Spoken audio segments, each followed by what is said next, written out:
হাত খরচা বলে ছেলেকে বাজারে পাঠানোর কৌশল। এই জয়, হ্যাঁ এই না তোর হাত খরচা। 200 টাকা দিয়ে আমি কি করব? আরে তোর হাত খরচা। হ্যাঁ, হাত খরচের জন্য পুরো 200 টাকা? না না পুরো না, একটুখানি কম। হ্যাঁ, হাত খরচার জন্য 200 টাকা থেকে একটু কম, মানে তারপরও আমার কাছে অনেক টাকা থেকে যাবে।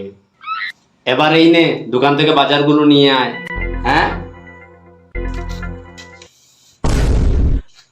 এত বড় লিস্ট? আরে বেশি না, একটুখানি জিনিস এনে যা টাকা থাকবে এই টাকাটা তোর। এত সব বাজার আনার পর কি টাকা থাকবে, না আমার প্যাকেট থেকে উল্টা টাকা ঢুকাতে হবে? কি রে, চুপ করে দাঁড়িয়ে আছিস কেন? যা গিয়ে বাজারটা নিয়ে আয়। থাক বাবা, আমার আর হাত খরচা লাগবে না, তুমিই বাজার করে আনো, যাও।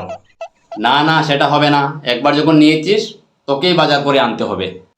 ধ্যাত বাবা, কোথায় ফেসে গেলাম, আমার টাকাটা নেওয়াটাই ভুল হয়েছে। এখন আমার মনে হচ্ছে প্যাকেট থেকে টাকা খরচা করতে হবে। ধ্যাত, বাস কাজ হয়ে গেছে, এমনি করে দোকানে পাঠালে যেত না। বুদ্ধিটা ভালোই হয়েছে।